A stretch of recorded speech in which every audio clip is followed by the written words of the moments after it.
The one known as. What does that even mean?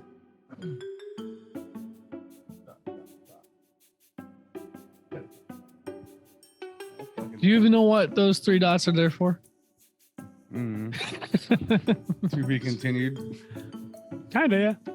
Yeah, it's like an etc. Yeah. But it's usually like when you pause for effect. Yeah. This is I've never been a fan of drama. But you have enough of it in your life, so I may not be a fan of drama, but I mean it's like an actual literary device. What kind of drama do I have? You were friends with Lizzie. That's all it takes. I do need to reevaluate everything in my life. Yes. Yes, you do.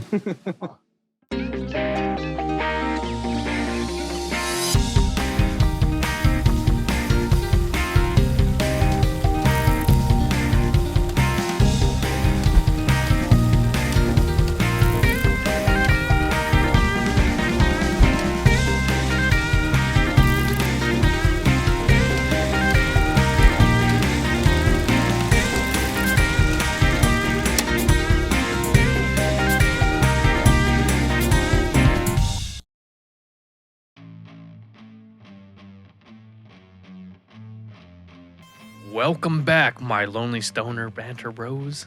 I am your kid cootie of this day and night, Timothy Bennett. And thank you for pirating another episode of B&B Banter Bros Goes to the Grammys /movies. With me always is my 2 DJs. Zarin Banyan and no. And DJ. Jason Chandler. Damn it.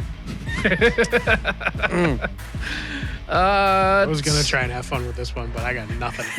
Chicka what? There you go. It's a little late now. No, that's a whole other thing.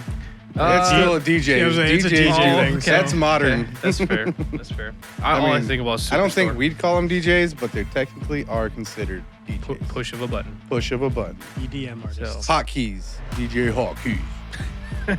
Tonight, we are not going to be talking about music. We will be talking about The Winter Soldier. This is the 3rd film in the Phase 2 of the Marvel Cinematic World, and we will also be talking about kind of a new theme of the month. Last episode was about natural disasters, which was a natural catastrophe on its own of an episode. Thanks to Jason. My doing.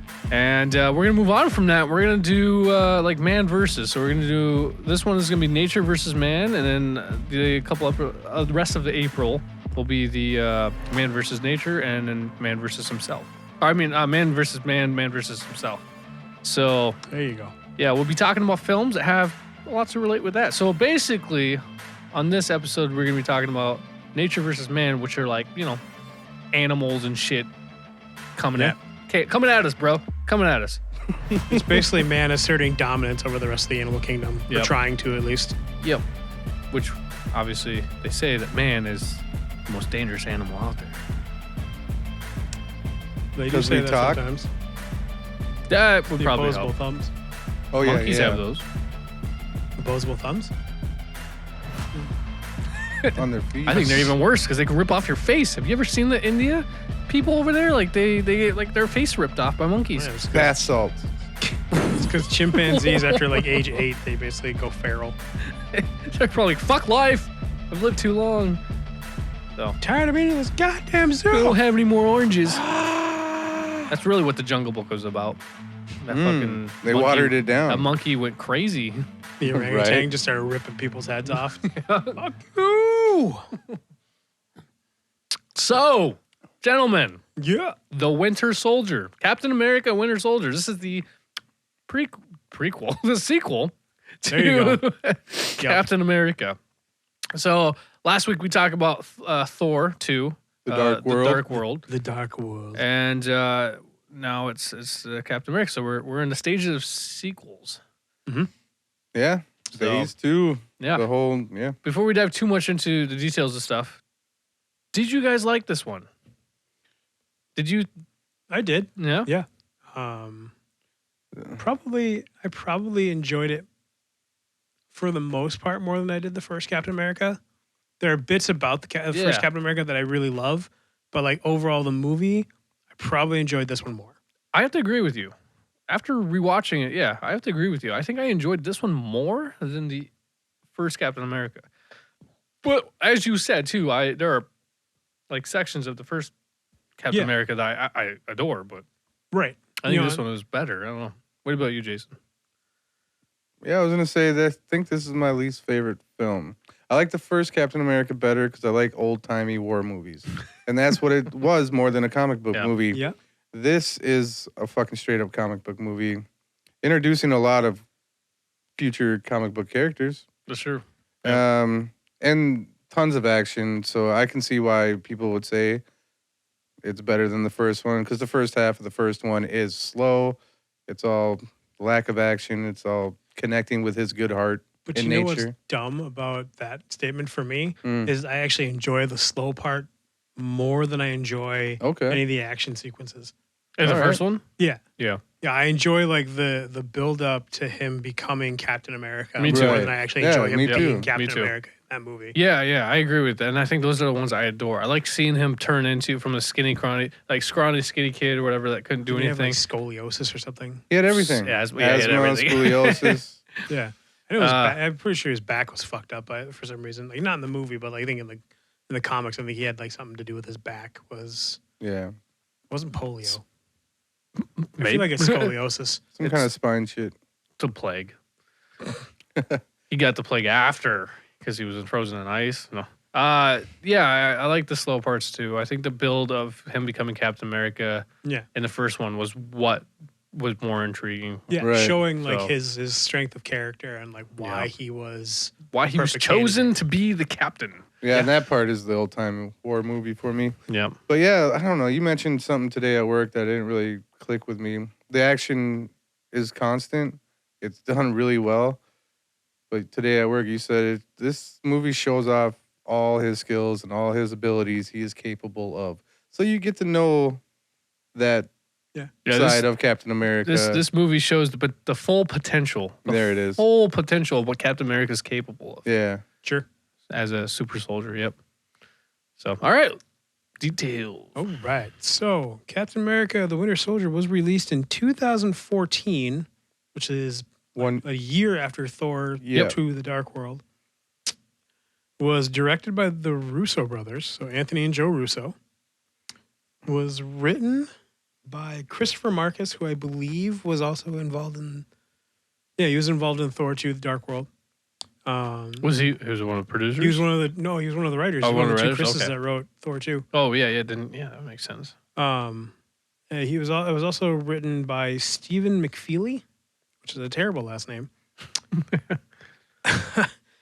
And then as far as like budget, it had the same budget as Thor 2, so it had another $107 million budget. And then opening weekend made $95 million domestic.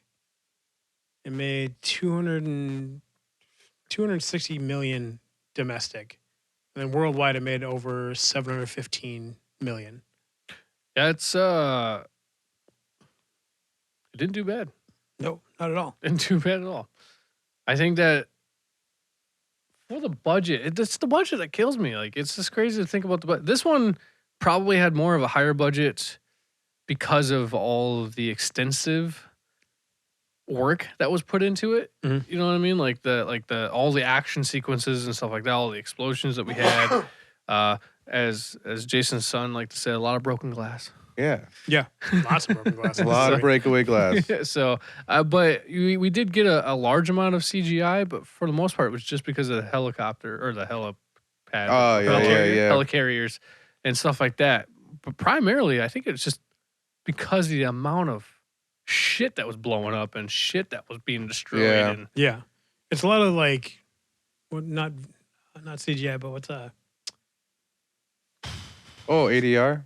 No, like the actual kind of effects. Like they're not computerized, they're not CGI'd in, but they're like. Oh, you mean like real propped? Yeah, stuff? I can't remember the fucking term, but. Oh. I just had it too, and then trying to think about it, I lost it. Yeah, it just escaped me. But yeah, yep. Fuck. I can see it. As far as characters that are introduced in this movie, we are introduced to Sharon, Agent 13, who we'll find out more about later. The blonde lady? Yeah, the one that was the nurse. She's in One Tree Hill. The pretend nurse? I think she's in The Resident now. I think that's what she's doing, or she was. We're also introduced to the Winter Soldier, who is Bucky from the other movies. So I was torn on how to introduce that, like say that. But and then we also meet Sam Wilson, who is Falcon. Yep. Those are the three big names that are introduced in this movie. Yeah, and right away, like immediately, you get Anthony Mackie's Falcon character, or Sam. We didn't know he's Falcon until like a third of the way through the film, but like right away, he didn't know. Yeah, he didn't know. Yeah, I mean, he was like, "Hey, if you want my help, this is what I need to be able to fully help you." I like that resume part. Now, do you think you're done? I don't want to quite get into if we have more. Let's get into it. Okay. Let's fucking rage. Because the Sam character, how did you like that whole introduction? How do you like his character? This is the first introduction. First of all, the introduction plays a big part later in Endgame. Maybe I missed something. Correct me if I'm wrong, but they skip over a lot of bromance. Like they try to make this bromance connection between the two of them in this movie, and you definitely see it throughout future movies. But in this one, no, I didn't. It's a very like I didn't see the connection. Hands-off approach to the bromance. Like, you've got Cap lapping fucking Sam, on your left, and then they build this like fucking repartee where like you just familiarity. They both been in the military. Yeah. Yep. It's familiarity, like in so much like he's used to Cap lapping him, and like they see each other, and then all of a sudden you have that one moment where he's like, they start talking now. Yeah, they start talking, and then all of a sudden they're like, okay, so like you were in the service too, and then you had that moment where Sam's like, it's your pillow, right? Because he figures out that Cap can't sleep. It's your bed. It's your bed, right? Back when I was overseas, like I used to sleep on the ground. I used rocks for pillows. Now I'm back on this fluffy mattress, and that's when Cap's like, feels like you're sleeping on a marshmallow, like sink into the floor. Yep. So they share that bond over like they're both guys that have been in the war or a war, and have. And that's about it.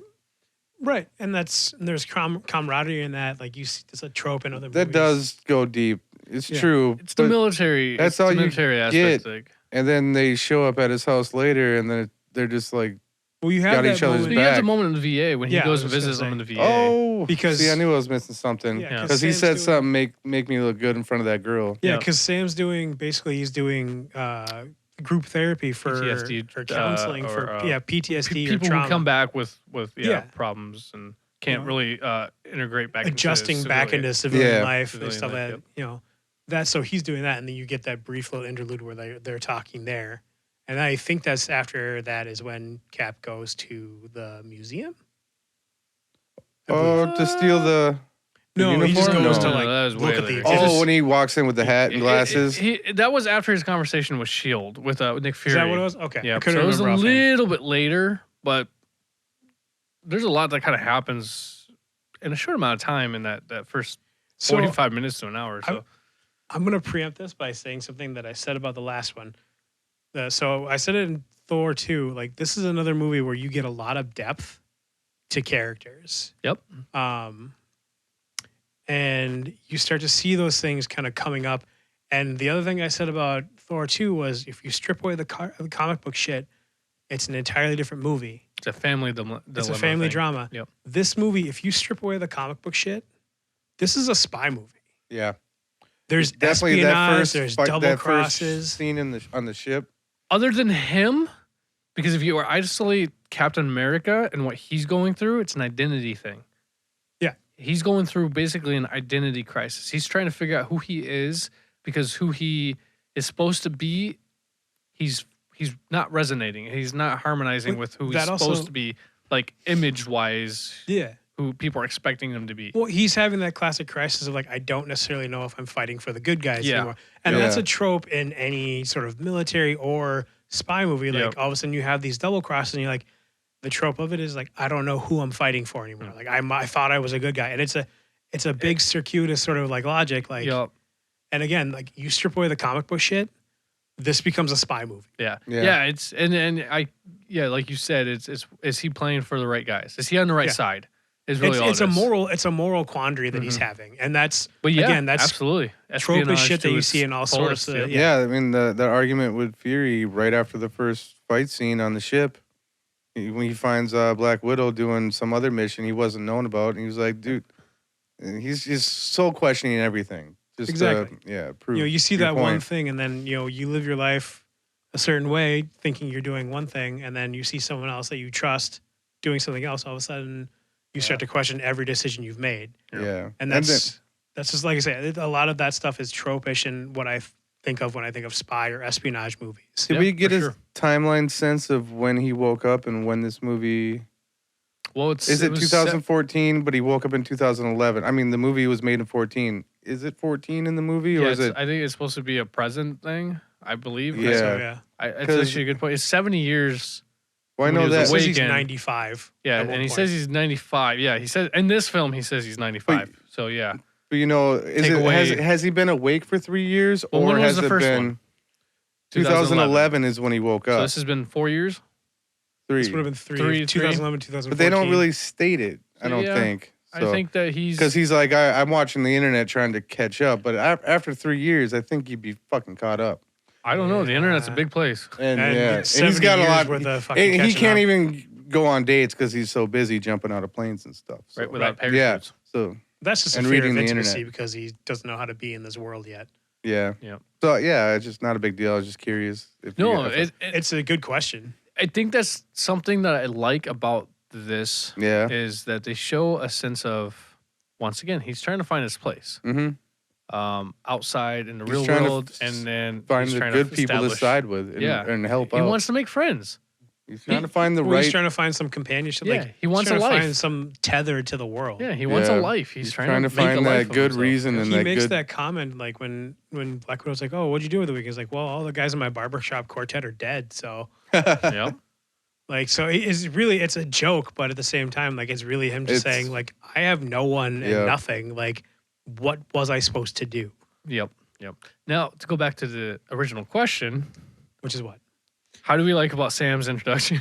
Oh yeah, we drifted off of Oh, that. I answered you. Your turn. I thought it was. you were basically like helping his assist to explain a missing piece of what he was explaining why he didn't like it. Mhm. Yeah. Thanks, I Aaron. I thought it was entertaining, especially when you see Sam getting like flustered. He's like, Exhausted. "Come on, Right? don't say it." Don't say it. He's like, "On Yeah. your left, come on." And it he was a- tries to speed up, and he gets like 10 feet before he's like, "Oh God, no!" It was a good comedic bit, and like it was a nice light intro to a character that is important, but also it was a nice light start to what is ostensibly a very Long relationship. dramatic and intense movie. Oh Like, yeah, in and of itself, that whole movie is very dramatic and very intense. yeah. And like it was a nice lighthearted way to scoot into it. Yeah, I think that honestly, I thought it was great. Like it was appropriate amount, kind of serious and comedic, like you just said. Yeah. Him running, and the whole camaraderie thing is, it's a real thing in the military. And when you're civilian, there's a respect thing between no matter what branch it is. When you're in the branch, it seems to be a competitiveness Right. against the other branches. But in general, you're all there for the same purpose, so you have each other's back, right? When we become civilian, that's all you know, because he shared the same kind of thing, and that's what they were trying to show is he was a man of war who is literally out of his time, and now you have a guy who's been through war and now is trying to help those who can't find their place. So it's a perfect person for him to connect with to help integrate himself into the real world, because that's what he's trying to do. Yeah. Sam's trying to do with those other people who can't integrate into the world. Yeah. This It's is just the that perfect spark of person. connection. Yeah, but that, they just happen to have that chemistry Mhm. that helps. And I think that I love Anthony Mackie. I don't know Yeah. what it is about that fucking guy. I will watch him in anything. I've been watching him in a lot of shit over the years. Like I watched Gain and Pain which is a terrible movie, but it's great at the same time. Yeah. Yeah. And I love him in that. Like him Same with 8 Rock and- Mile. yeah, he's just That's right, good. he is an 8 Mile. I Mhm. forgot Yeah, about that. he's good, and I like him, and I think that this is an appropriate role for him. Yeah. I think for sure. he just fucking nails it, and we get to see more about it later on. But like, Mhm. this is the start, and I liked it. I liked how it was. So I kind of agree with more of what you were saying. I don't agree with anything you just said, but it's okay. That's all right. I'm You don't gonna- remember. I'm going to jump into one big problem I had. Who else was concerned with the way Scarlett Johansson was acting in this movie? She was very shady. She seemed very flat. Like everything seemed very like Oh, you mean her acting? Like her Her actual actual acting? acting. Yeah, because the flirting bits did not land. I did not like that at all. Wasn't that, very cringy. I think Yeah, it seemed like she didn't want to be in this movie. For sure. Like she just I compared know what to you're like saying. her time in Iron Man 2, seeing her in the Avengers and Maybe this she got like, nervous just because she had seemed- more screen time than ever. Maybe, but she just seemed very flat comparatively to her other movies within this universe. I think it has to do. I think it was intentional. I think it was think a so? character thing. I think because Okay. what you Because she has a, she knows really, more. Well, if you really analyze the character, if you want to analyze the Black Widow character, her she is a secrets. spy. Yeah. She's the queen of spies. She is trying to play the spy who is not. I don't want to say she's not disconnecting herself with Shield because she is a part of Shield. But she's but loyal to Fury. It's only Fury Yeah. that Yeah. she cares about. She doesn't care about Shield. So She cares about Fury. she is being shady. Yeah, and I think it has to do with the shadiness. She 'Cause has his Fury own is- mission. She's yeah. trying to be very nonchalant, but I think it also has to do with there's a point in the car where that's where we get the age where he's like, I'm 95, I'm not this or whatever. yeah, I'm 95. I'm not dead. Yeah, and she's like, well, what do you want? He's like, I'm just looking for a friend. He's like, well, you're in the wrong business. Yeah. That's the part. The flirtiness, I don't feel any sense of flirtiness per se. I feel a sense of team. We're supposed to trust each other. And it's only on his part where he's forcing the trust on somebody who is almost resisting. Okay. Because that's not her job is to trust. Yeah. The only one she can So- trust is herself. Mm. So it wasn't a and flirtiness. It was them stumbling upon a connection. They Yeah, did not he's- think they were. he's trying were to do both- what Captain America does and unify something that needs to be together because it's a team thing. We're Yeah. all on the Yeah. same team. This and this, you know what I'm saying? The thing Fuck thing that yeah. he's been doing forever. We saw that in fucking Avengers. Yeah. But she's resisting it. It's a resistant because that's not who she is. She's a fucking spy. She doesn't take Yeah. orders from him, but there's a trust as well because she She knows has attachment issues. yeah, she knows that he is doing it for the better, for the greater good kind of thing. But All right. he's also, that's the way I viewed it. I viewed it as her job is to stay close and yet far. All right. Not to I get attached, accept I your guess. defense. That was You it. know? I can get behind that idea. I just Yeah. like I say the acting on her part seems just a little seemed awkward, very but that makes sense. detached would be And- the right way to say it. And I And that's her 100% character. agree. It showed. Like it shows. Like, do you not want to be in this kind of thing? I totally get it. But that's why I honestly No, feel like you're it's a right. character thing. Her character is detached. It is She's for supposed sure. to be a lone detached. wolf ready to disappear and And she leave says anyone that. behind right away. Yeah, she said Or that a on- couple times in Yeah. this Yeah. movie. It's valid. So I All think right. that's really what it is. Whether or not she did a good enough job, I guess she did, and yet maybe she did it too well. Right. So, And like I say, it just like everything fell flat for me. yeah, As like with her character. Like I understood like the character arc and like the building of the relationship between her and Cap, but I thought her acting itself was very flat. yeah. So yeah, maybe So- she was doing it on purpose. I don't know. So for this film, like we got Sam's introduction. How did you feel about Winter Soldier's introduction? That's on the bridge, right? No. It's when you see Nick. He's first introduced when Nick Fury's driving down the Yep, road. it's when he pulls up to a stoplight and the cops are next to him, and then he gets jumped by 3 cops and a SWAT team out of nowhere. And the car's just like, there's not supposed to be any police activity over here. But we wouldn't know Oh, that. We don't know it's Bucky till the fucking mask comes off. Or are you saying that doesn't matter? The Winter Soldier. The Winter Soldier. I didn't say Bucky. I said Winter Soldier. Because he's the new character. And obviously, he stands out like a sore thumb because he has a fucking silver arm with a red star. Right. Yeah. And That's he's a made mask. out of- And he's very mysterious. It's made out of vibranium, right? His arm? I actually have no idea. I think it's actually vibranium. I think because that's supposed to be one of the most like precious metals. Yeah. And I don't think there's Captain a lot America of it. was able to. Well, but his shield is vibranium. Yeah, Yeah. but they talk Vibranium about the is fact that That's it the took last- so long to like get that That's much. all to they make that. have is that shield. That's like all their fucking vibranium. Yeah, I guess I don't I- know. It would make sense if they used it, Yeah. but it's also cheating.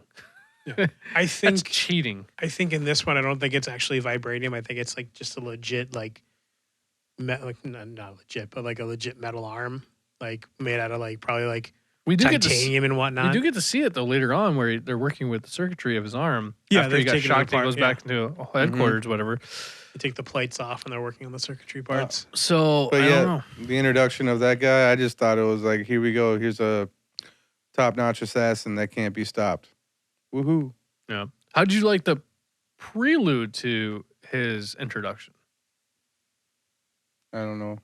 The whole thing with Nick getting jumped. No. No. Well, I mean, it has to do with when he gets. Well, I guess it's not really a prelude because we already see him, but it's the prelude of knowing that this is a lot more, and Black Widow knows more about the situation. Oh, like when they're So it's talking in when the hospital. yeah, when you're talking in the hospital, when Hills is there and Captain America and Black Widow, and she basically, it was a ballistics or whatever. It's like, it was it was unregistered or It was a whatever. Russian slug with no rifling, Yeah. which means there were no marks from the barrel. So like, and then that's when she said, this is Russian. She said it was Russian. I think it was Black Somebody said Widow. something, it Yeah, was a Black Russian Widow said, slug. it's Russian. I Yeah, was like, yeah, how'd you know? And that's where they started to.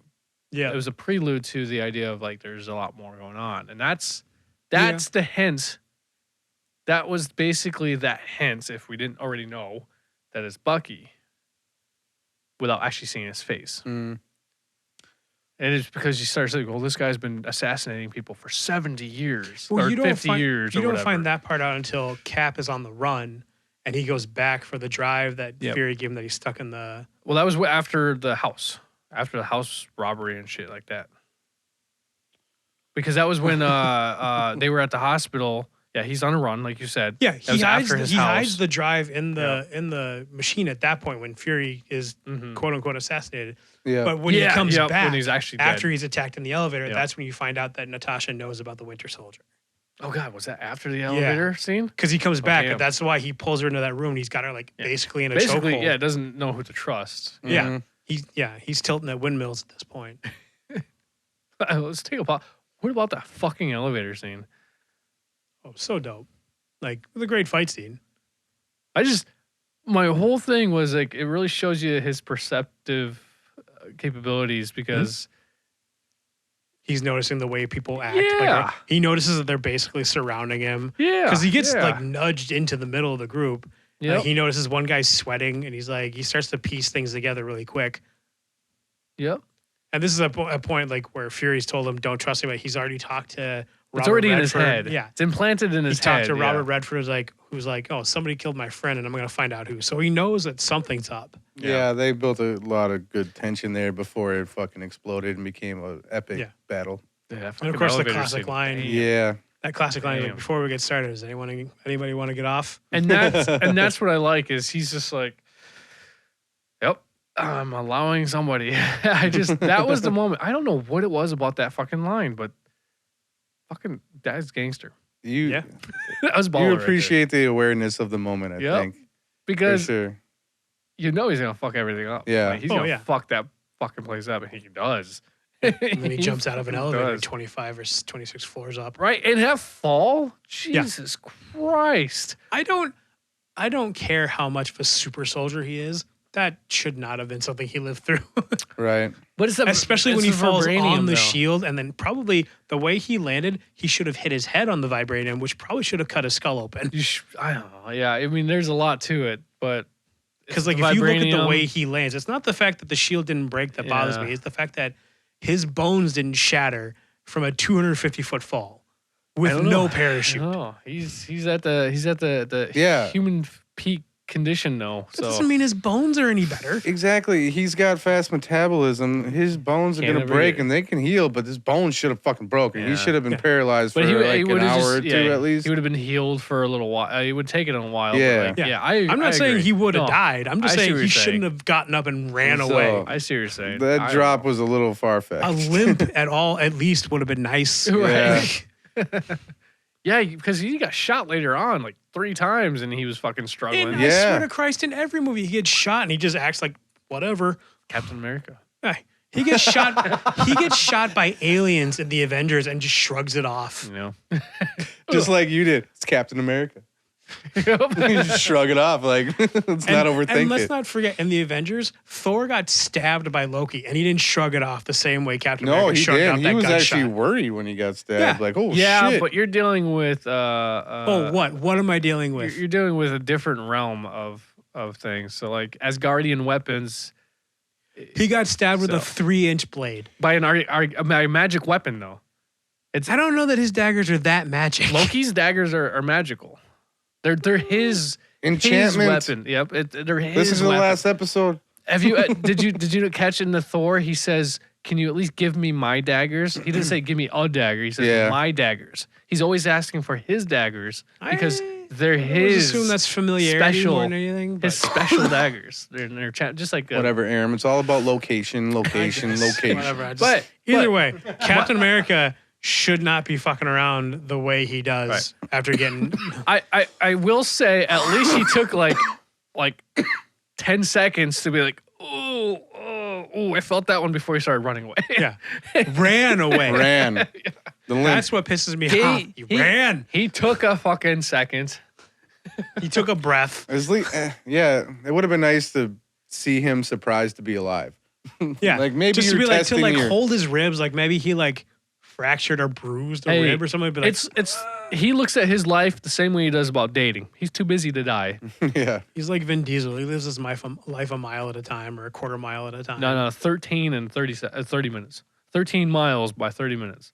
You do the math. Don't you ever Anyways. fucking quote Vin Diesel mathematics at me. what is shit. what is the Short no. I'm fuse. saying that he ran that 13 miles in 30 minutes. Oh, okay. So Yeah, it's so the quote from the beginning of the movie. So you do the I thought you were math. defending Vin Diesel to me. No. Like, fuck you. No, you said it right. Yeah, You said it right. I did. I'm Like just saying 13 by Captain 30. Like, America fuck. ran 13 miles in 30 minutes. So you did a math on how long it took him to do 1 mile. I'm not gonna do that. You're the math guy? All right. All right. I'm not the math guy. So the elevator thing happened. That was cool. Yeah, let's move on. There's so much fucking action in this goddamn movie. It's hard to There's keep a up. lot Yeah. there's a lot of action beats. Right away in the beginning on that ship. How did you feel about that? How did you feel about him just fucking hopping on and doing his thing? I thought it was great. I thought what was actually very entertaining to me is the fact that at one point he's just running down like a walkway and he just bats a guy over the railing. Yeah. And I was like, that's exactly what I would have done. Get the fuck out of the way. That's what I was telling Jason is like about his you get to see his full potential. He's just fucking kicking guys and they're like fucking slamming like the Hulk just punched them or something like like they're flying and off just like and- his agility, like just the spin smooth. kicks and shit like that. Like Smooth. he just moves and like he's always like he knows what his next move is. Like so he's always Yeah. calculating in his head what's going on. He's like Yeah, the chocolate fu- jazz. It's fucking smooth. Just smooth. Smooth operator. But the final fight on the ship was dope as fuck. Between him and Where Batroc. he takes the mask off. The what? Who? Batroc is the French or the Algerian terrorist that kidnaps the boat. All right. Because they Thank call you him for that French, like information. and at one point like, They say that he was from actually he's from Algeria. Right on. But yeah, Batroc is his name. But yeah, his agility there. He fucking wins with that awesome flip kick. Yeah, I thought you were more than a shield. Yeah, so he Let's find out. challenge accepted. He puts the shield on his back and then takes his helmet off. Mhm. Yeah. Yeah, and he's fucking badass. Yeah. Fucking badass. I don't know. I think that's the thing I love about this movie the most is that you see Captain's whole fucking potential. You don't even get it for the rest of the films. You don't get it from the beginning. This is the film. He's at his peak. He's at the top. Yeah. He's full throttle all the way. I feel like the other, not to get into him too far, but like the other Captain America movie that we'll do, down the way, is very much also a vehicle for other characters. Yeah. Which is, he is not the main focus in the next movie. No. In the next Captain America movie. No. He's just like...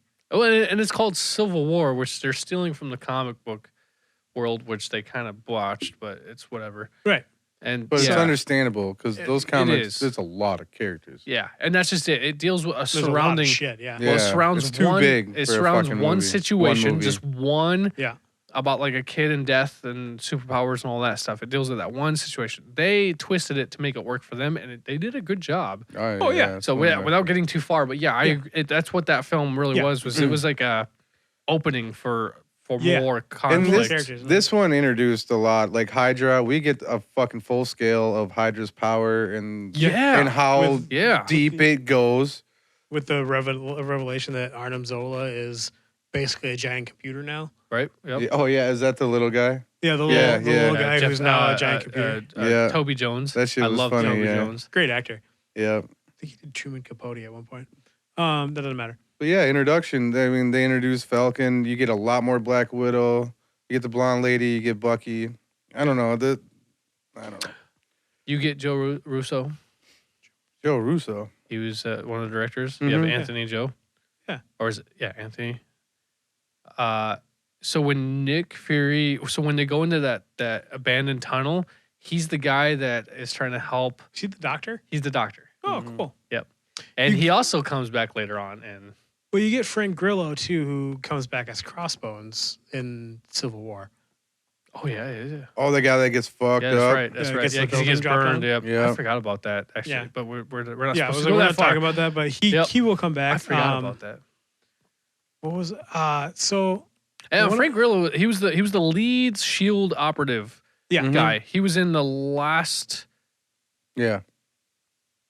Winter Soldier, or I mean, sorry, the last Captain America, or the Avengers. He was in the Avengers, I I think. believe he was in the Avengers. He makes an appearance in one of those movies. Yeah. I'm pretty sure. But this time he gets a lot of screen Yeah. time, and that's because we find out that he's working for Hydra. Mm-hmm. So the only other thing I have a complaint about in this movie is a trope that I see.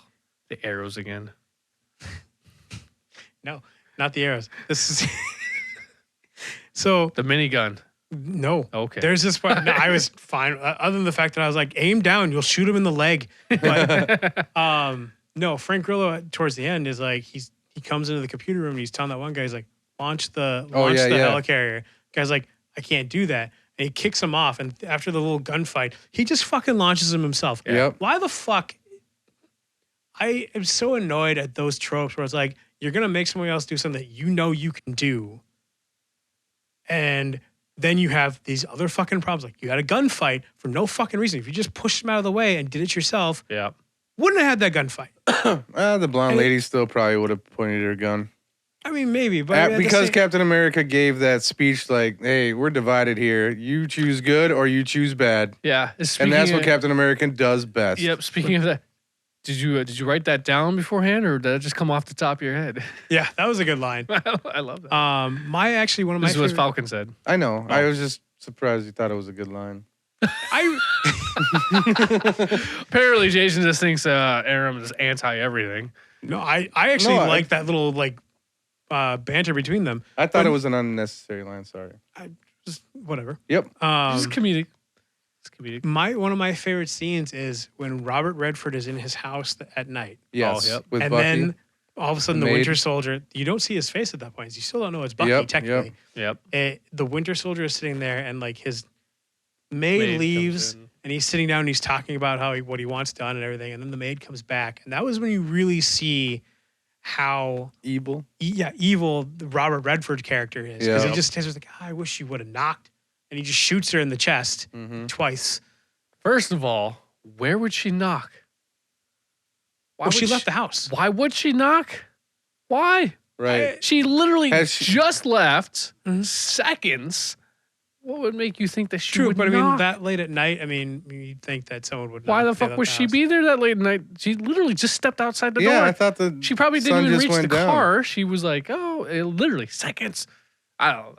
Yeah. My No, I point just- about that I was think I was annoyed with that. it does. I I don't know know what if you're saying. hiding if you're hiding something from somebody that's leaving, you should give the proper amount of time for them to maybe Go come back away. for something they forgot, a purse, a wallet, a yeah. phone. Or maybe move out of your dining room. Or maybe just don't keep have an fucking eye. servants Make around. sure the coast is clear before Yeah. you start talking secrets. If you're gonna be attention an to shit. evil fucking empire, if you're gonna be a guy, genius, yeah. evil or an evil Well, genius, the funnier part is I don't Don't think have she even heard maids. anything. She just You're right. saw the Winter Soldier there, and he's yeah, like, "Yeah, well, yeah, I thought about that. yeah, you're right. She had no idea what she was looking at. I don't know Other than if a it was scary guy necessary sitting in the dark. for her to die. right." But Yeah. I mean, It was just a. But you're right. It showed away that he was evil. That Yeah, was the how purpose of that nefarious he is, scene. yeah. That was Yeah. the purpose of that scene. Okay. How do you feel about Robert Redford? He's That was gonna be my question. he's kind of a well-known name. He's been acting for a very long Oh, time. I love his movies. he lends the same kind of gravitas to the movie like William Hurt does as Thunderbolt. Like I feel like he lends that same kind of like heft to the movie. Okay. It just in name alone, Mhm. his performance was good, but I think name wise is really where he lends the like the It's a credence to well-enough the movie. name. Yeah. Yeah, I because see if we what were you're like, saying. oh, fucking Robert Redford's in this, Yeah. we should probably check it out.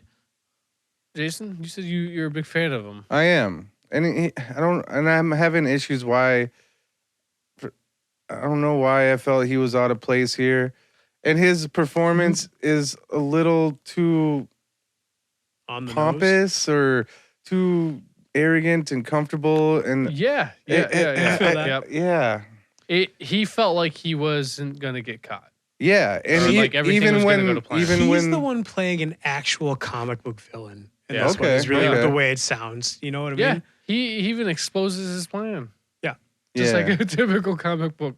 But I Villain. do like my favorite part or him in this movie is when Captain America's on the intercom saying, "Hey, just so you know, this guy's the fucking leader of Hydra, whatever." He's just like, "So that happened." Yeah. I love when Fury comes in to do the retinal scan. He's like, "Did you get my flowers?" Oh, because At to the- Fury. When Fury comes in off the Oh. helicopter, he's like, "Did you get my flowers?" Okay. Yeah. Okay. I thought that was just a funny line. Just a little. I also like when they was like, oh, it's like the retina scan is like, yeah. You changed all my passwords. Yeah. And Mhm. he just opens the one eye. Yeah, you could Yeah. tell they had a lot of history with their little shit talking banter. Do you know who almost would have been better than Robert Redford in that spot? Alan Alda. Yeah, I could see it. Yeah. He could have done that I don't know. role. That plays a pretty big bad guy, especially in the movie Drive. He plays a bad guy, and I think it's Alan Alda. No, never mind. No, not Alan I Alda. have to Google this. Nope. Wrong He guy. played Hawkeye in MASH. Yeah. Oh, yeah. Oh, wow. Yeah. He plays Yeah, bad guy okay. in the. I agree. I don't know. He has a I think really he good could have corporate done- kind of guy. He yeah. could have done all those lines with more, Yes. almost more nefariousness, but at the same Yes. time, the same amount the of less pomp. showy up. Yes. It think would have been like being explained by a grandfather, and like it would have Yeah. been that You much wouldn't- worse. You look at him and you wouldn't expect it. Yeah. Yeah, It's very misleading by just his appearance alone and stuff. Yeah. Because in that movie Tower Heist with Ben Stiller, Eddie Murphy, okay. you know, I know the movie he, you're talking about. I've He never plays a watched it. bad guy in that one, kind of very similar to this Really? kind Okay. of concept. Like he's like, I don't know, embezzling like his own company or something like word. that. And yeah, he plays the bad guy in that. And that's the kind of role I think that you're saying. Without seeing the movie, my point is, Yeah. I can see that. I totally can see see it. Yeah. If you ever Yeah. get a chance, he's really good in the last season of The West Wing. He's basically playing the Republican running against the Democrat. That's Oh, I like, totally see that. and Absolutely see that. there's a debate that they have, and like like when he gets very like passionate about stuff, he starts talking with his hands, and I feel like that transposed into what's being said in that room with the ambassadors or whatever. I feel like he would have fucking crushed it. Yeah. Hell yeah. I honestly felt like Robert Redford was being Jeff Bridges in the first Iron Man. Sure. Not Yeah. as Yeah. not as evil looking. Without being as menacing. Yeah. But he had the same kind of persona almost, like the same kind of gravitas. Yeah. That You're not gonna get caught Yeah, I'm above. I'm above. I'm above. Yeah, I'm above the law. Yeah. Like he. I don't know why I did Sylvester Stallone. Above the law. That whole. I am the law. There it is. That whole bit is basically done as though he's already won. Yeah. Is really how he plays it. He's already won. He doesn't need to fucking be here. Untouchable. Yeah, I agree. Hey, I agree. That is, I had a problem with it, I guess. Yeah, I see. Okay, now for my answer, I don't mind Robert Redford at all. Yeah, good actor. Yeah, he's all right. I'm not like a huge I love fan, going but back and I watching respect old him. I've seen a handful of his shit. Of his. Not disappointing. He just seems so out of place. I think you said that. Yeah. He just felt so out of place, but he did an all right job. Like, I mean, yeah. I Do didn't you mind almost it. feel like It's Redford was too good for this movie? No, I didn't feel that. I way considered necessarily. it, but I want to say no as I well. felt like he was just too old. Yeah, he That's compared to Jackson, yeah. I just felt like, well, any of them, even the counselor people, he's the oldest fucking guy in this goddamn movie. But to be like so. that history that him and Nick Fury Oh yeah, have, okay, I see what you're saying. Yeah, the age gap seemed pretty apparent. I think what it is he, as old as he is, I have a hard time believing this is what he's doing with his life. Trying to stick one up to the rest of humanity. You know what I mean? Like, it's a young man's game. He's fucking in his 70s. And he's trying to do something that he should have been doing in his 30s. I like that. You know, that's how I feel. But in fairness, it sounns like he's been doing this since. I was going to say, the idea is that Hydra's been at this for this like is all 50 he knows. years. Yeah, so like he could have been doing it that long, and that makes sense. Yeah. But you know what I'm saying? And like, he doesn't want to let it go because he feels above the law. Yeah. He is the I didn't law. break the law. I am the law. But that, you see what I'm saying? Like, I just felt like he was like too old for this. But if you look at it that way, Yeah. okay, fair enough. Fair enough. I can accept it I'll now. give you that. I'll give you that. I don't think I really looked at it that way either at the time I'm watching the movie. I'm like, oh, he's probably been doing this for a long time. To me, oh, this is probably doing He's this been for doing like this 5 for years. 30 minutes. Yeah, like, how long are we in? Who died to put this guy in charge? So, He just got promoted and became Hydra. I wanna throw this out there. The councils, people, whatever the fuck. Who are these fuckers? You had mentioned this before. The board. You have mentioned. Are they Hydra? Are they U.S. They don't government? seem like it after the. Who the fuck are these fucking people? Oh, financiers. They're money guys. Investors. They're money. Yeah. Yeah. They got to be money They make people. it seem they like are- there's like one from like every continent. Yeah. And that's what I was about to bring up. It seems like it's a worldwide thing. It's an international So thing. they can Shield plant- acts, like internationally. So But who the fuck is these people? Who are these people? Like, it's a good question. and this is the first time. Now, one thing I can say, they use the same people. The As far as I only could see, the at only least. one missing from the council from the Avengers movie was Powers Booth, who was the guy that was doing the most talking in the council. The guy don't from remember Deadwood. Never mind.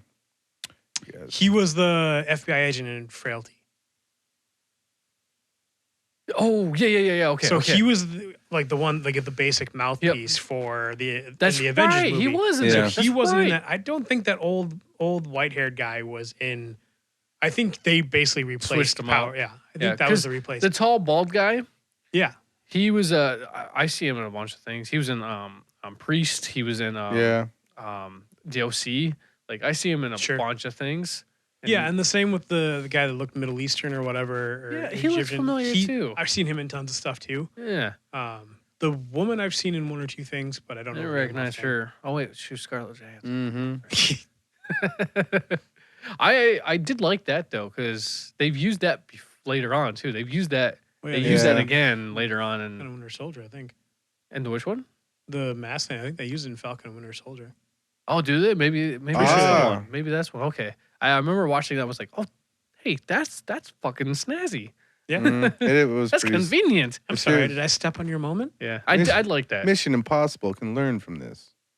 That's what I felt like, actually. I felt like That's actually a good comparison. This entire film felt like a Mission Impossible Spy. film. Again, spy espionage movie. What did I say? You were right. Yeah. No, You take absolutely. the fucking comic book shit away, and you've got a spy movie. Yeah. Yeah, Mission Impossible. That was Scarlett Johansson, Chris Evans. I couldn't even see fucking Tom Cruise in here as like Yep. Frank Grillo's character or something. No, let's not put Tom Cruise in that spot because that's basically me running around. 'Cause Tom Cruise is my size. That's true. He is tiny. Did you guys have a favorite scene in this one? There's a lot going on. I talked about the spot where Robert Redford finds the Winter Soldier in his Mm-hmm. house, and that's probably one of the more memorable scenes Okay. for me, at least. Fuck no. Not really. No, I was very detached in this movie. I Yeah. don't know why. You said it was I a might harder be- one for you to watch. Yeah, what must be like desensitized to action or some shit. I don't know. I don't know what it is. I personally could have given a fuck about the action. Like the It action was good, really but well it was, done. It wasn't It didn't matter to choppy me. or anything. It didn't matter the same way. Like all the like all the intrigue, like the moral quandaries of who am I working for? Am I doing the right thing? Those are the things that matter in these movies, and that's where I've been saying like these movies in Phase 2 are all about the depth of character and like searching out Yep. who they are now. Yep. Oh, I did like the post-credit scene. You get to see Wanda. Oh yeah, yeah, And yeah. she's just gonna. Yeah, when After that they post talk credit about scene the came Tesseract. about, I actually completely forgot about Me that. too. I did too. When they were like, I kept saying, I was like, this is where we. I was waiting because in my mind, I was like, I think this is where we meet the twins, but I don't remember. See, and I completely forgot this is where you meet the twins. My whole thing was But this means more now because we've seen all that shit, and Yeah. I love WandaVision. So. my thought was like, I remember this, but why is this important? Mm-hmm. And I was like, why is this guy talking? Like, why Yeah. is this? Why are we following this dude? I And- didn't really get it until I saw the scepter, and I was like, here we go. Oh, we're gonna try this again. Yeah, I didn't. I completely forgot. And they're like, oh, the twins. I'm like, oh, that's right. Yeah, that's Yeah. when it was like. I was oh. still skeptical Right. until they said the twins, but like even Mhm. when they're like, "Oh, what about the other subjects?" They're like, well, the dead will be buried far enough down that we'll be ghosts by the time they're discovered, Yeah. and the survivors will be blah blah blah. And he's like, oh, and then the volunteers or whatever, Yeah. and then you see Quicksilver fucking bouncing off walls, and Losing Wanda his looking mind. very E- like she had some sort of traumatic brain injury because Yeah, she's just sort of she looks staring spacey. off. She looks spacey. Mhm. She looks like, Yeah. Looks like she got hit with a shovel. And then she just like claps her hands and breaks all the shit she had floating. Mhm. It looked like jelly 'Cause squirting. she's a badass villain. She is. This movie really. Yeah, we're realizing, at least from the first two films, I think you're onto something, Aaron. This is where we're starting to see more of a personal It's outside the internal strife. outside of superheroes. This is who they are as people. Yeah. And what they're dealing with, battling between the two, and we really you can't deny that it's very appropriate either, given after the Avengers and what's going to happen next. Yeah. It's the humanity. It's the human side of Right. of things, not the superhero side. It's not their job now. It's Mm-hmm. what they do outside their job. And honestly, That's- I thought this film did a phenomenal job. I don't know why I hated on this. This is the same as Thor. I don't know why previously I couldn't stand this film. It's It was so hard to get through. I never saw this in the theater. I did not rush to get it. I saw like a bootleg version of it the first time. Oh, we're. Yeah. So I didn't go out of my way to pay money for it. I mean, Phase 2 just seems like it's all about character growth, Which and is seeing- awesome. That depth connection is what's up. But And I think it's because we're watching them Yeah, weekly week. We're that watching totally them so helps. much closer. It helps. Yeah. Yeah. sure. We have more of an attachment now. mhm. Because, yeah, I'm not going to lie.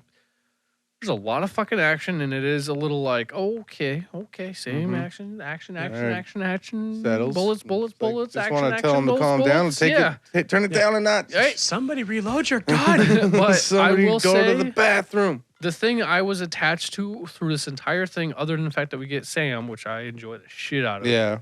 is once again you see the physical capabilities that Captain America can do, and it's a nonstop fucking ride with that. He is. I got to give it to Chris Evans, because even though he may have not done like most of the stunts himself, you clearly see where he was doing his own stunts, Mhm. and he really took this job serious. Respect. And it shows. Yeah. This is a serious fucking film. Yeah. I don't know, man. It's just, at least it's not a Michael Bay film. There would have been more explosions. Yeah, for I sure.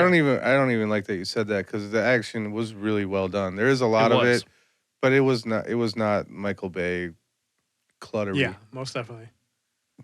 Explosions for no reason. Why Child double up? elementary Because why school. not? Explosions. So yeah, I don't know. What would you say out of the Marvel films that we've watched so far? Is it do you think they're doing like a really excellent job at slowly exposing, Yes. slowly building? Because do you feel like there's something coming that's greater? We do know that there is, but so far, do we feel these movies, especially right now, like I said, they're all about character growth and like finding them establishing themselves apart from like who they were or what their persona is. Yeah. What people Like even see him Thor, as. who is Thor regardless, like is establishing himself, in these movies as, trying to be a better person or being a good man versus, trying to be a great king. He just wants to be a good man. You have Cap who's dealing with moral quandaries of like, am I fighting these wars? Am I fighting these fights for the right reason? This is Am I him fighting for the getting right people? acclimated to the modern world and and finding a new team to trust and a new reason for good. Yeah, he's even driving a fucking 1940s motorcycle. Right? Like he can't move on. He can't move on. Now, in fairness, We don't know if it's been 3 months or 3 years that he's been awake. They did not. It would be a lot to just ask somebody to go, you know what? 70 years has gone by. Just move on, man. But he's using a smartphone. Kind of. I don't think I actually see him really use it as much as, I need to go. Yeah, I mean, that's true. Something's happening. I got a notification that means I need to go talk to Nick Fury. Right. Did anybody else think that Scarlett Johansson's little joke when she goes and picks him up? Fossil. Yeah, was just a little insensitive. It fell flat to me. I didn't think it was funny. I bit my tongue earlier when you guys were talking about it, but I hated that whole interaction. Well, that just boils down to like my feeling that most of her acting in this movie fell flat for me. So like the delivery of that joke was just as bad as everything else to me. Yeah, I want even the whole can't run everywhere. No, you can't. No, right? Cut all of that out. That was so dumb. Yeah, I want to get in the car and drive away. I want to say it was intentional acting. I can only hope. I do like your defense on it. Yeah, I can only hope that is. I mean, I still have not finished the actual Black Widow movie, but like all the other movies, like she seemed to really put on a better performance in this.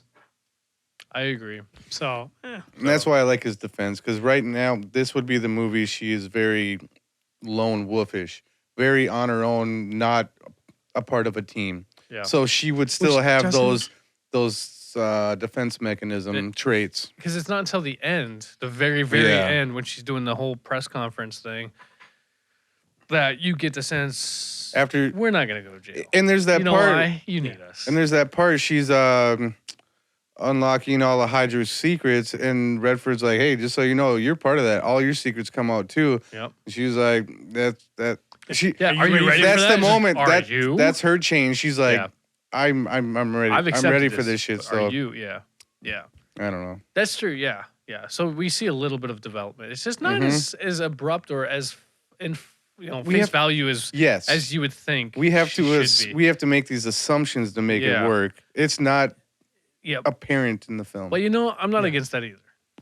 Yes. It's just like reading. The author's got to hold back a little bit because you got to let the audience do the work too. True, but they could have calmed down on some action and did. I don't know how they would have done it, but better. Maybe. But I don't know. All right. All right. Cool. Good talk on that, I guess. Yeah, for sure. Yeah. All right. Well, let's move on from the Captain America Marvel stuff and let's get going on our new theme. So tonight we're gonna do nature versus man. So let's start with Jason today. Okay. Okay, sound like Forrest Gump right there. Okay. I think you're still mad at me about nature. or natural disasters. We are. All right. We're bitter as fuck. Cool. The way I like you. Arachnophobia. What the fuck? Spiders. 1990. Fucking A that. Yeah. What? Is it really 1990? Is it that fucking old? Yeah, right? Holy shit. Did I really see this movie when I was 8 years old? That explains why I was afraid to sit on a toilet for a long time. I saw this. I told you guys this, I think, in one of our episodes. Maybe it was The Average Man or something like that. I told you that my 8th grade shop teacher. No, it wasn't 8th grade. Sorry, it was 6th grade. 6th grade shop teacher. Our very first day showed us this movie. He's like, you know what? I'm afraid of spiders. So here's a movie about watching spiders. And he showed us Arachnophobia for like an hour. Yeah. That was the first time I ever watched it. It was in fucking 6th grade shop minutes class. since I watched it. I remember like I'm not afraid of spiders, but I remember that being like one of those movies that would have fucked me Dude, up. it just gives you the chills. Right? Sure. Yeah. It makes me not want to go camping in South America. I was gonna Right. say the thing is it makes it believable. Yeah. Because it hitched a ride to, Yeah, it hitched a ride from somewhere it wasn't supposed to be to somewhere where it, or where it in is a coffin to where and it starts shouldn't to be. breathe Yeah. and kill. Anyway, we haven't even gotten started. Just fucking name. Right? Just the name. We're just like, ugh. And the memories. But yeah, Jeff Daniels plays Ross Jennings. Julian Sands, John Goodman. Thought you guys would say Other more people? stuff. I don't remember John Goodman in it, but He's the exterminator. Yeah. Oh, there it is. Oh yeah. Yeah. I just remember at the end with That's the fucking right. squeezer. He's the Yeah, weird. because he walks into the big barn and he's not prepared for that Yeah. many spiders. That's right. Fuck yeah.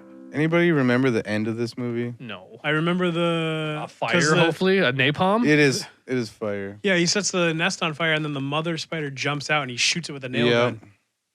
Okay. That's right. There's a. Why do I remember this the ending? I don't know. You remember the? My first thought is a nail gun. Really? He was in the basement Yeah. slash I workshop. feel don't like know. fire was the appropriate answer, but that's about it.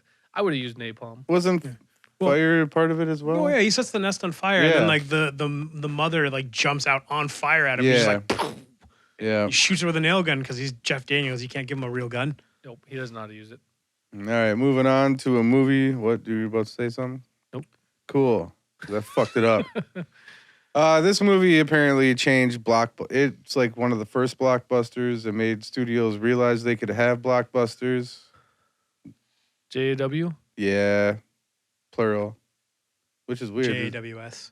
Yeah, JWS. Jaws, 1975. Yeah, Who did that one? just Steven Spielberg. Steven Spielberg. Steven Spielberg. It should have been on top of your head. No, Was that his? No, it wasn't his first. you should know who you're talking to. No, it wasn't his first, but it was basically No. his first blockbuster. Yeah, I was saying that's like his first like 'Cause really big movie. He made the movie The Duel. It's basically a semi truck that drives on his own. It's basically Jaws. That's but Maximum Overdrive. That's the Jaws. No. Maximum Overdrive. Well, I said no too fast. I was gonna say, hold up, Spanky. I'm It's- pretty sure I was it's- right. There's I like just it. one semi truck that's possessed by whatever. That doesn't get So it's explained. Christine was Jaws. Fair enough.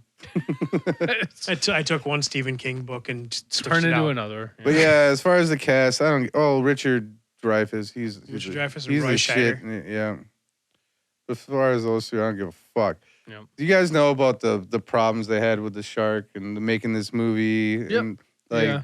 There's a lot of memory's a mechanical little- issues. My and- memory's a little fuzzy, but I remember. dude, some- yeah, they barely got this movie made. It Yeah. was like the hardest thing ever. Like the shark would break down like all the fucking time, Well, I'll and explain why it's not in the movie that much.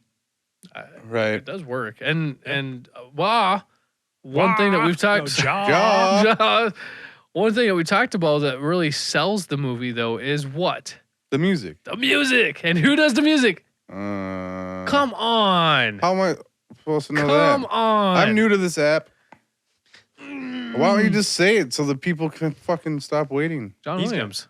John Williams. Oh shit, I should have known. You should have fucking known that. Whenever music's that good, it's always John Williams. Fuck. Yeah. Or He- it's not that it's good music, but it's fucking perfect he's for the he's because the one- music's what scares you, not the Yeah. fucking fin or Well, the it draws shark. attention. No, Yeah. no. So like fucking he's the one that does like the Star Wars films. So he did like the Yeah. Empire. He did. So yeah, but like anytime his way of music, the way he writes the music for themes or scoring is that they have to have an identity.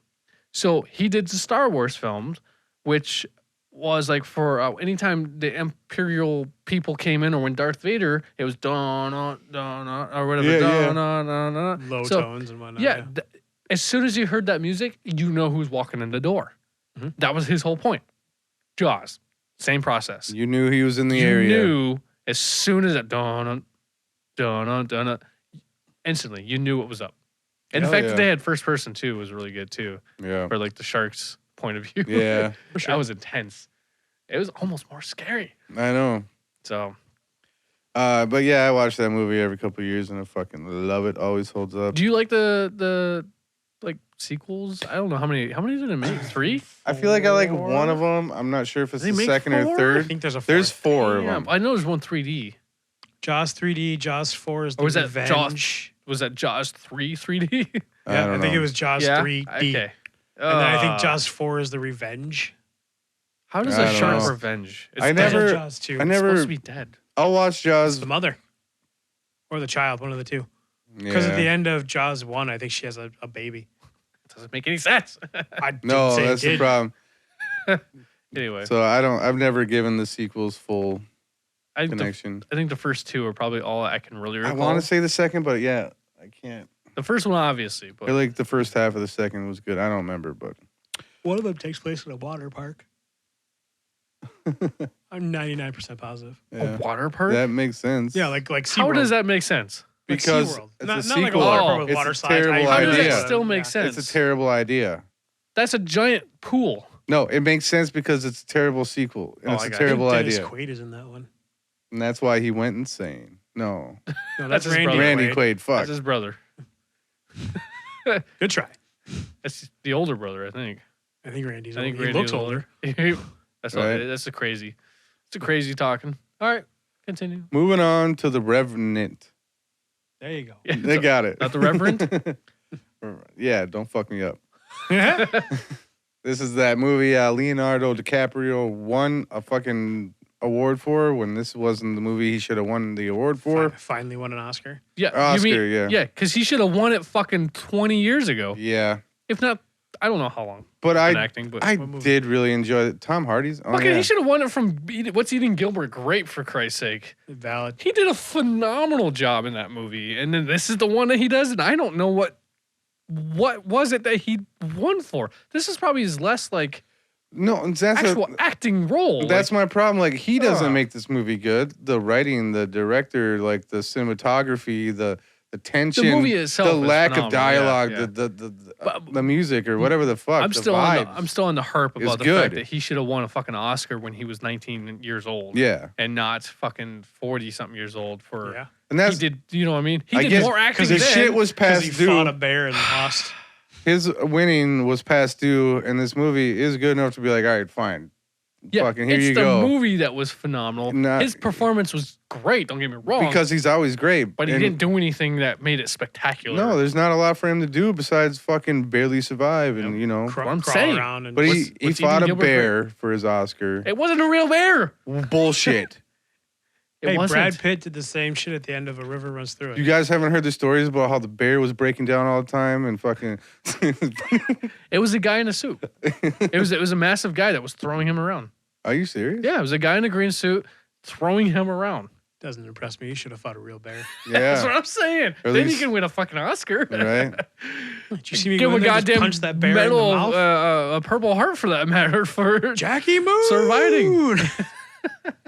They should I'm have just had. still upset about this fucking Leonardo DiCaprio. I'm not even a Leonardo DiCaprio fan. I just think he deserved a fucking Oscar back when he was 19 when he did What's Eating Gilbert Grape. His performance have been great. And this is the one that he fucking wins Yeah. because the Yeah. movie did really well because the movie was fucking, that was just directing at that point and the writing, like you said, cinematography. He helped with it for sure. He did a great job. But he acted his ass off and fucking everything else before then. Okay. You're Look what getting you did. heated. I know. Upset Tim. I know. And I love doing this because I love it. Passionate. But I want to remind you, you're not wrong. A lot of people agree with you, and it's a kind of common sense at this point. So you're not saying anything. At least he won. Yeah. He got one. Should have fucking 20 by now. I was like, the number of roles. How many does like, Christian Bale have? I don't fucking know. Because all I can say is I think Leonardo DiCaprio has done more and better than fucking Christian Bale. Absolutely. I'm saying it, and I'm sticking to it. Mm-hmm. I don't think I've ever seen anything that Christian Bale's done that's moved me in any way, shape, or form. No, but he's also never done a bad performance. No, Christian Bale's always good in whatever he does. I'm just saying, like, yeah. I mean, I agree. I think that Leonardo DiCaprio he's fucking acted his shit off. Christian Bale always seems to take safe roles for him. Like, there's never a role that like you see him do where it's like, well, let's see how he does. I mean, the was it The Machinist? The Machinist. I almost said the mechanic. The Machinist. Entirely different movie. I know. The Machinist was good. It was good, and he. I mean, that was a dangerous. I wasn't safe.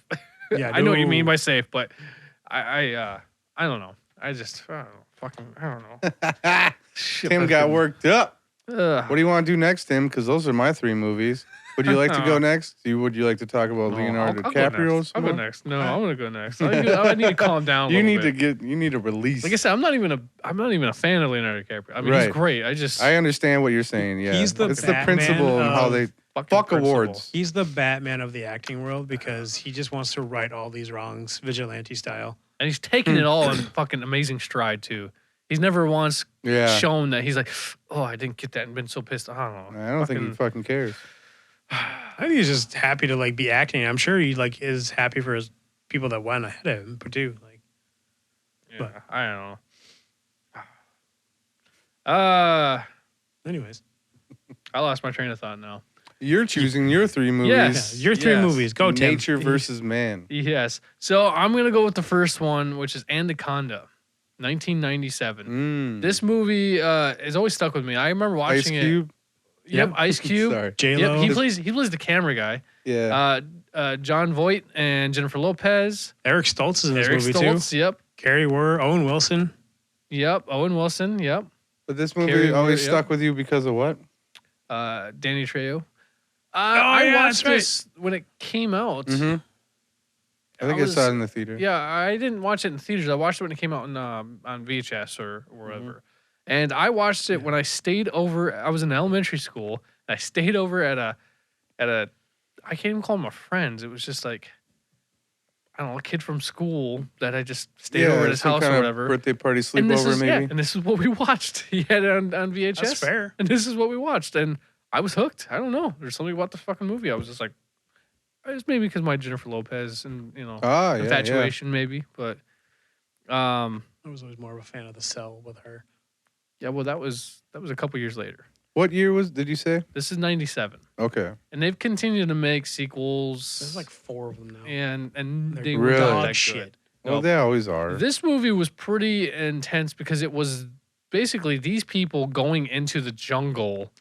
It was. And that's more believable because these fucking anacondas in the jungle in South America and shit get to be fucking huge. Mm-hmm. Yeah.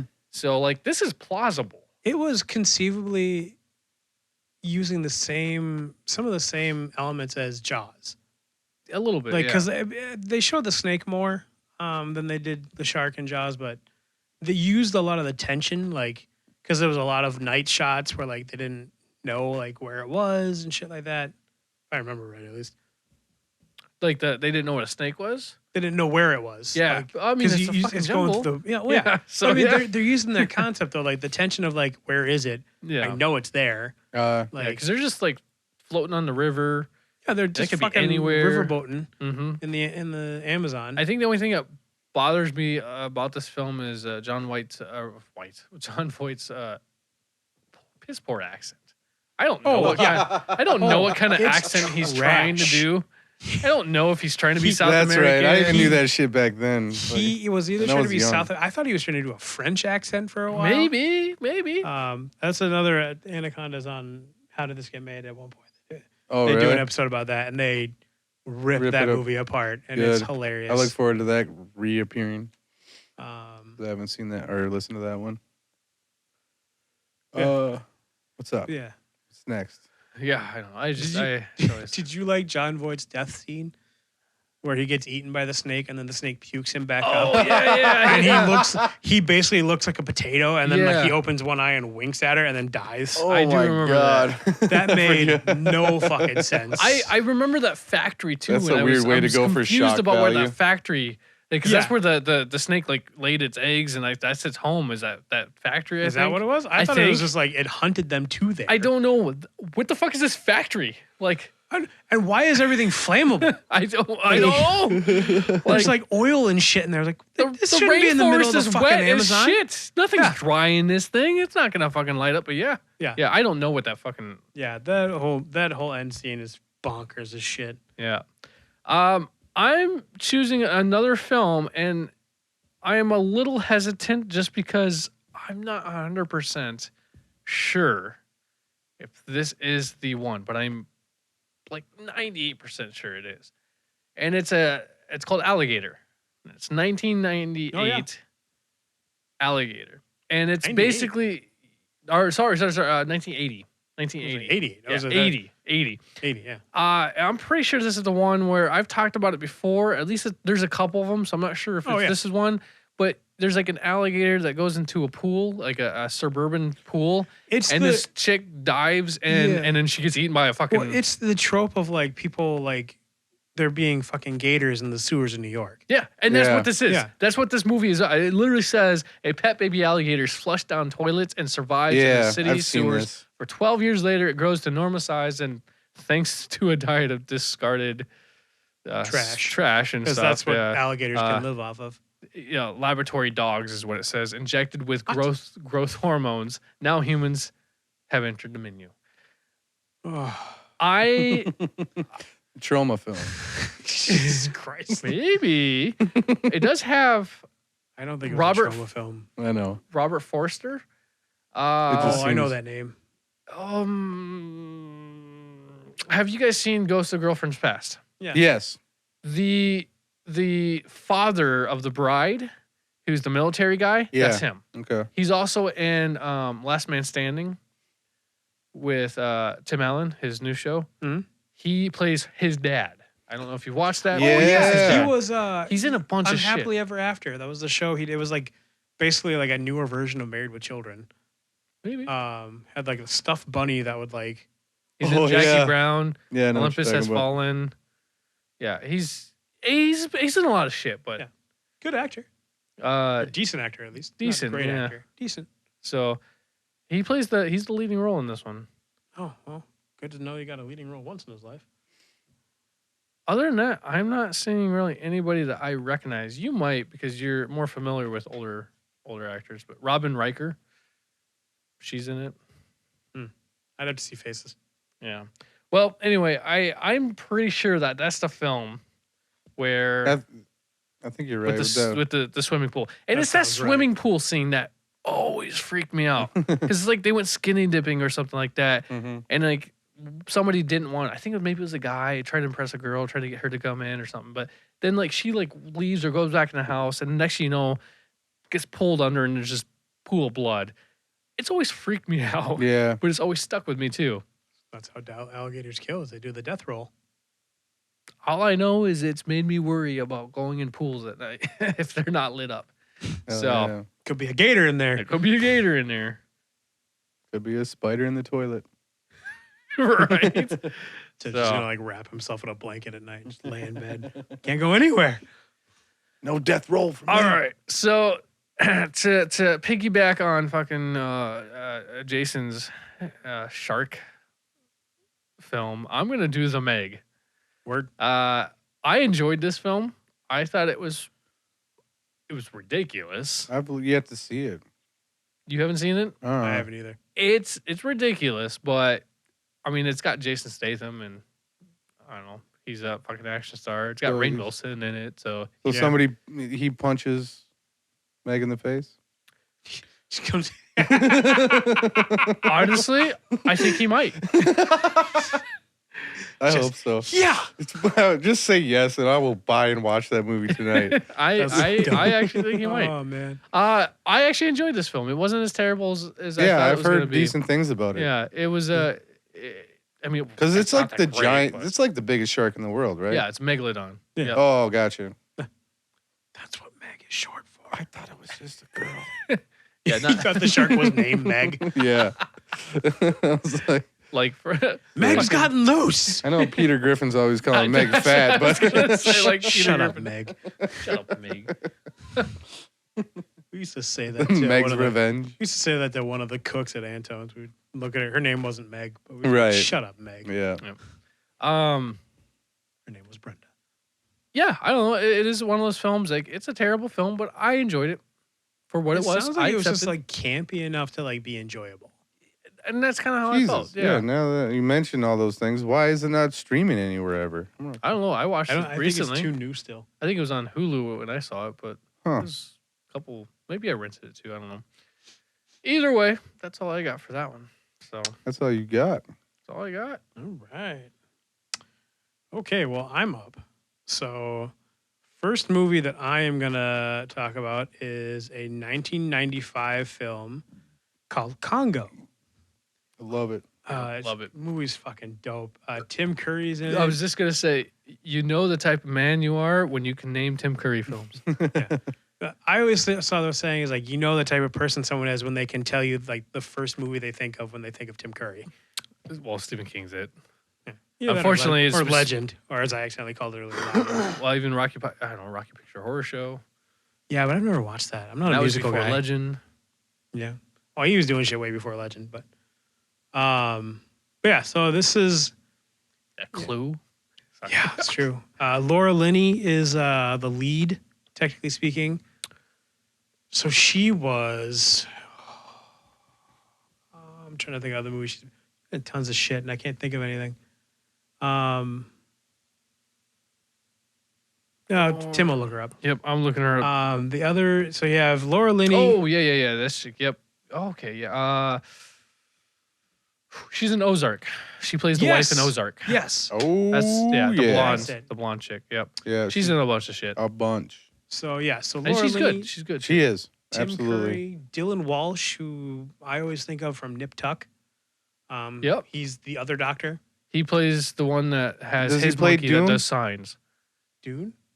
Doom. No, that's Okay, so he's in the Stepfather film. yes. Gotcha. Yes. Yeah. Yep. Okay.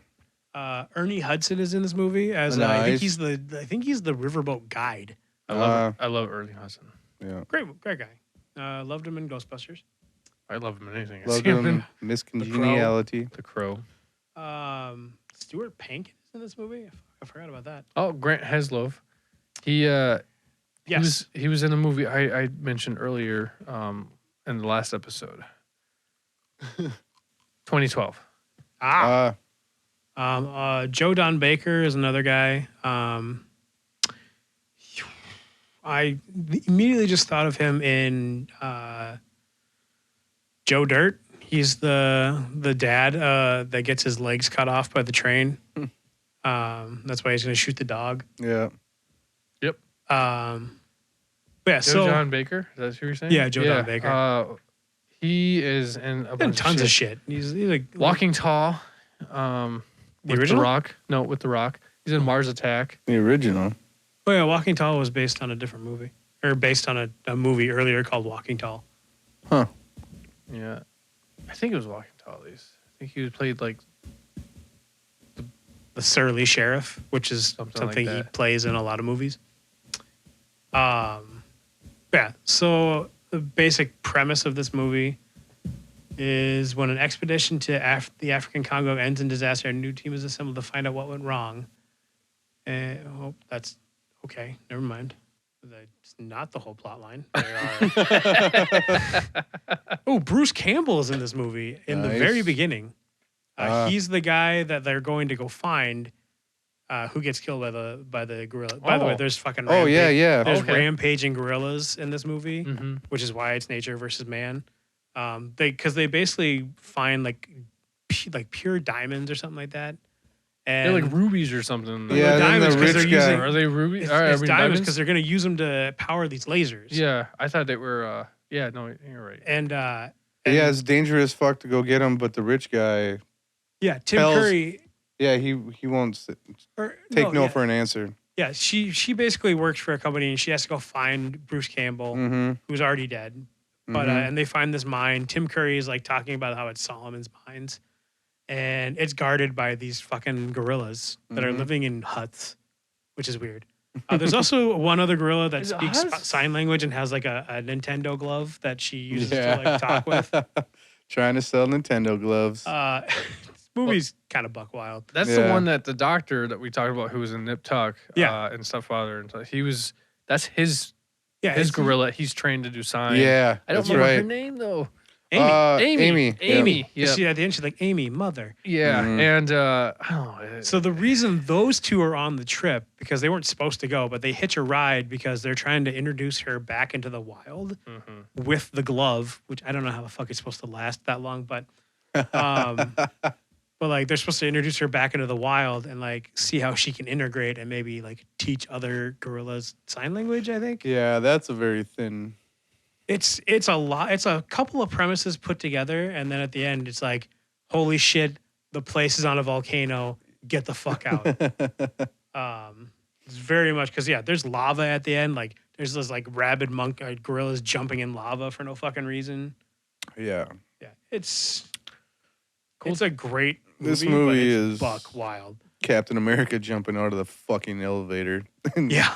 It's buck wild. it does get a little cheesy towards the end. Oh, for sure. It's kind of but it is cheesy a all the way 90s through, but yeah, it's 90s film too. 90s so cheese. you can't expect a lot. It's like I think they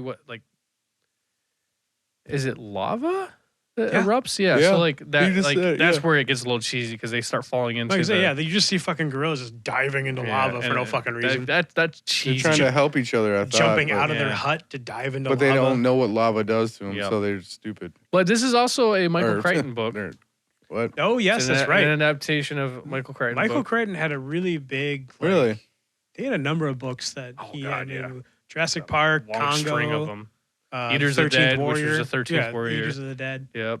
Airframe was one that was turned into the Andromeda Strain. Oh, the Andromeda Strain. I forgot that was a Michael Crichton book. Yep. ER. No, he just did. He wrote ER. That's what it was. Oh, good for him. It wasn't a book. He wrote the show. Gotcha. ER. A medical doctor who decided to start being an author, who decided he wanted to be a TV writer.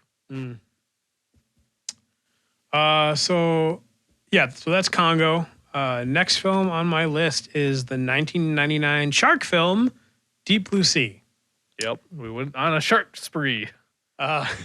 Which has probably one of Samuel L. Jackson's most famous scenes. Which is a death scene, which is the goofiest part. Yeah. It's him giving a rousing speech and then a giant shark just chewing him in half and falling back into the ocean. But the premise of this movie is searching for a cure to Alzheimer's disease. A group of scientists on an isolated research facility become the prey as a trio of intelligent sharks fight back. And that's about the extent of that plot.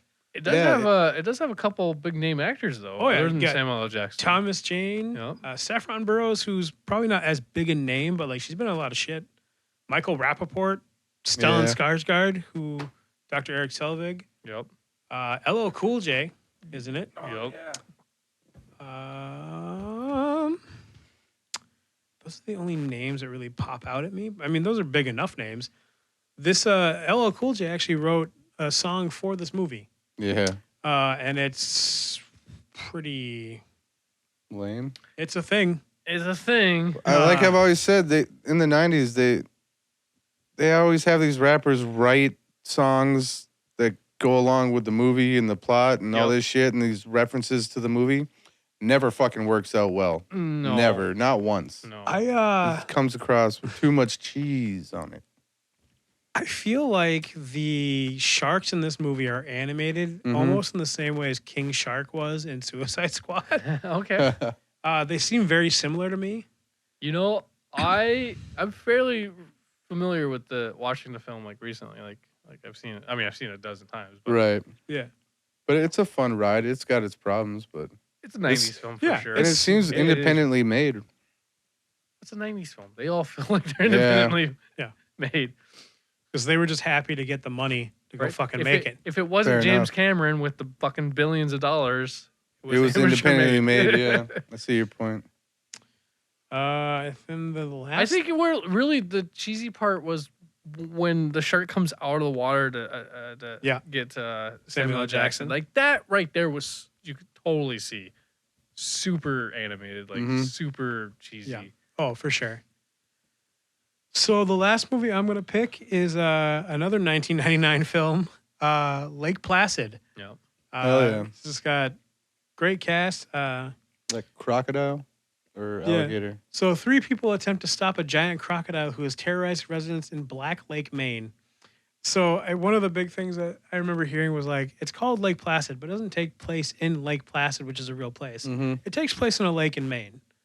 So the title makes no sense. Not to mention, in the movie, does not feel like Maine.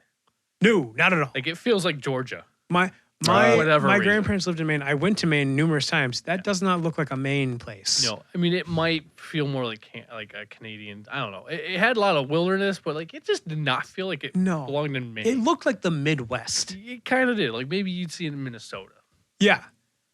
But it's got Bridget Fonda, Bill Pullman, Oliver Platt. Yep. Brendan Gleeson is in it. We've got Betty White, R.I.P. Yeah. Yeah, they're all in it. And then Mariska Hargitay makes an appearance as somebody. I don't remember who offhand. But yeah, we've got fuck me. Myra Okubo. Yeah. Meredith Salinger. Jed I recognize Reese. her. Jed Reese, he looks familiar. I think he's in The Ringer. Yep, and Deadpool and Galaxy Quest. Yes, that's right. He plays the creeper guy in Deadpool who tries to hire Wade Wilson. It's like, oh, are you supposed to be around here? It's like 500 feet away from a school. Ty Olson is a state trooper, but he is Benny from Supernatural, the vampire that comes back with Dean. Yes. Yep. That's him. He also plays another vampire earlier on in the series. I love when series like just reuse actors. Yeah, they reused him for sure. Yeah, later on he became Benny. Previously to that, he was a no-name bartender vampire. Whatever. Yeah. Adam Arkin is also in this movie as well. Now, this movie, I think it's funny is they call it an action comedy. Yeah. Horror. I don't really. Where's the comedy? I don't remember laughing. Betty White is the comedic relief in this movie. It's gotta be. Betty White talking shit to the cops, and then feeding the cow to the crocodile. Oh yeah. All that shit. That's Betty White is your comic relief because everything else. That's a very small portion of the movie. It's a very bad movie. Unfortunately, this is another one where the crocodile animation terrible. Oh yeah, it looks just like Deep Blue Sea. It's like, let's just act the movie and we'll just put the fucking crocodile in it afterwards. Yup. Terrible. Brendan Gleeson, who I love as an actor, is in this. Anybody who doesn't know him, he played in. He's Mad Eye Moody from Harry Potter. Yeah, he played the guy with the weird eye. Oh, Yep. gotcha. Yeah. He's in a bunch of shit. In Bruges with Colin Farrell. Bunch Another of great movie. Yeah. Yes, it is. He has some of the funniest parts. Bruges is a shithole. It's not a shithole. It is a shithole. Yeah. He's a great actor. He's great. Yeah, I don't have much to say about this movie. I remember watching it kind of fondly, but it's a movie. Yeah, they're definitely fighting an animal. Yeah. So that's what I got. All right. Well, that wasn't too bad. No. I think for the most part, I've seen most of all of them. Yeah. Yeah, the only one I didn't see is Meg. Yeah. Yeah, same here. Yeah, I looked it up. It's not streaming anywhere. Really? Damn. World is all the poor. I mean, you're not missing much. It's just you got nothing better to do. I don't know. Bad to throw on. Things that make your list seems I should watch it at least once. Yeah, but I can say that about 90% of the things out there. At least watch them. Yeah. Even the ones that are shit. That is watch it once so you know that it's shit. right. Yeah. I like to have fun with shit sometimes. Whoa. Easy. Oh, that's for another we time. need to end this episode. I got something to tell you. Well, story time, guys. Story time. Well, yeah, so that has been our nature versus man. So I guess next week we will do which one? Pick it. Man versus man. Man versus man. The hunt for man. Oh, I know what movie I'm calling. The second we had this episode. I got the surviving the game. Damn it! And Hunger Games. Oh, fuck Hunger Games. I just cared about surviving the game. Damn it! And The Hunt. No, just taking them all. So yeah, stay tuned and for next week, and we will talk about Guardians of the Galaxy. Yes. Yep, that's next. And then we will be talking about man versus man films. So, oh yeah. This is where I will And I'm gonna choose the fight best. Tim or Jason on camera. Just take my shirt off and start fighting. Butt naked Indian wrestle. Ooh, There's not enough olive oil. we for got our that. next TikTokity video. Pretty sure that'll get us taken down. Stay tuned on TikTok. No. All right, well, we'll catch you later. Peace. Bye. Hurt feelings make me laugh. Hey, if you enjoyed this episode, please make sure to check us out. Jason, where can we be heard? I don't know, Tim. Where can we be Well, heard? let me tell you where we can be heard. You can find us on all the other platforms that you find podcasts, like iTunes and Amazon Music, All them places you find all your favorite and popular podcasts.